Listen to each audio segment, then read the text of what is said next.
In a time shrouded in legend and history, there arose a story so extraordinary that it has been passed down through generations as a testament to divine intervention. This is the tale of the people of the elephant, whose audacious mission to demolish the sacred Kaaba in Mecca was thwarted by none other than the Almighty Himself. Long before the birth of Prophet Muhammad, peace be upon him, Abrahah, the king of Yemen, embarked on an ambitious project to construct a magnificent church in Sana'a, aiming to redirect the pilgrimage from the Kaaba to this new edifice.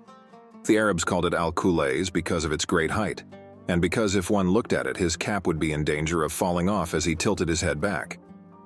Then Abrahah decided to force the Arabs to make their pilgrimage to this magnificent church, just as they had performed pilgrimage to the Kaaba in Mecca. A group of young men from the Quraysh entered the church and started a fire in it on an extremely windy day.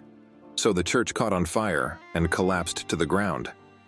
When its custodians saw what he had done, they reported it to their king Abrahah, saying, "One of the Quraysh has done this in anger over their house in whose place you have appointed this church." Upon hearing this, Abrahah swore to march to the house of Mecca, the Kaaba, and destroy it stone by stone. Abrahah prepared himself and set out with a huge and powerful army, so that none might prevent him from carrying out his mission. He took along a great, powerful elephant that had a huge body, the like of which had never been seen before. This elephant was called Mahmud. It has also been said that he had 8 other elephants with him. Their number was also reported to be 12, plus the large one, Mahmud, and Allah knows best. They planned to do this by fastening chains to the pillars of the Kaaba and placing the other ends around the neck of the elephant. Then they would make the elephant pull on them in order to tear down the walls of the Kaaba all at one time. When they reached a place known as Al-Mughammas, which is near Mecca, they settled there. Then Abrahah sent an emissary named Hanata al-Himyari to enter Mecca, commanding him to bring the head of the Quraysh to him. He also commanded him to inform him that the king will not fight the people of Mecca unless they try to prevent him from the destruction of the Kaaba. Hanata went to the city and he was directed to Abdul Muttalib bin Hashim, to whom he relayed Abrahah's message. Abdul Muttalib replied, "By Allah, we have no wish to fight him, nor are we in any position to do so. This is the sacred house of Allah, and the house of his Khalil Ibrahim, and if he wishes to prevent Abrahah from destroying it, it is his house and his sacred place to do so. And if he lets Abrahah approach it, by Allah, we have no means to defend it from him." So Hanata told him, "Come with me to Abrahah." And so Abdul Muttalib went with him. Abrahah descended from his seat and sat with him on a carpet on the ground. Then he asked his translator to say to him, "What do you need?" Abdul Muttalib replied to the translator, "I want the king to return my camels which he has taken from me, which are 200 in number."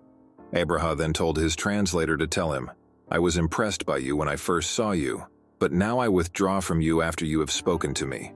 You are asking me about 200 camels which I have taken from you, and you leave the matter of a house which is the foundation of religion and the religion of your fathers, which I have come to destroy, and you do not speak to me about it." Abdul Muttalib said to him, "Verily, I am the lord of the camels. As for the house, it has its lord who will defend it." Abrahah said, "I cannot be prevented from destroying it." Abdul Muttalib answered, "Then do so." As dawn broke over the horizon, a chilling silence enveloped the sacred city of Mecca. Abrahah, with a heart set on destruction, rallied his army, at the forefront of which stood Mahmud, the elephant whose might had never before been seen in the Arabian Peninsula. This was the moment when the fate of the Kaaba hung in the balance. Suddenly, from the midst of uncertainty emerged Nufail bin Habib, a figure of calm amidst the storm. Approaching Mahmud, he whispered into the creature's ear, "Kneel, Mahmud, then turn around and return directly to whence you came. For verily you are in the sacred city of Allah." And with those words, Mahmud knelt as if understanding the sacrilege that was about to unfold, refusing to move further. Nufail then vanished into the mountains, leaving behind a scene of turmoil. Frustration took over Abrahah's men as they desperately tried to force Mahmud to stand, striking him mercilessly. But the elephant remained unmoved, as if protected by an invisible force.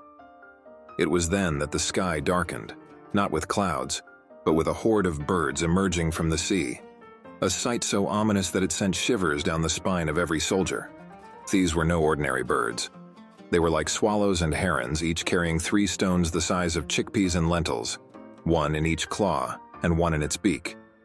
As they descended upon Abrahah's army, they released their lethal cargo. The stones, guided by divine will, struck with such precision that those hits were instantly annihilated, their bodies crumbling under the weight of divine wrath. Panic ensued as the survivors scrambled, their minds clouded with fear, desperately seeking Nufale to guide them away from this nightmare. Yet, escape was a luxury not afforded to all. Some, struck by the stones, disintegrated limb by limb in a horrific spectacle of divine retribution, their cries echoing through the desert. Abrahah, once a figure of power and ambition, was reduced to a shell of his former self, his body ravaged by the pestilence of the stones.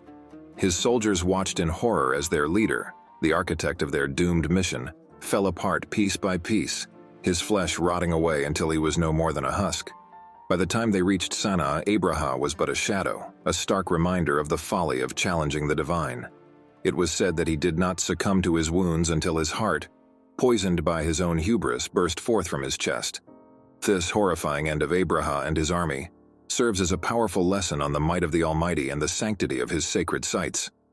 The tale of the elephant army, marked by its chilling climax, reminds us of the invisible lines that should never be crossed and the unfathomable power of faith that protects the sacred against the ambitions of men.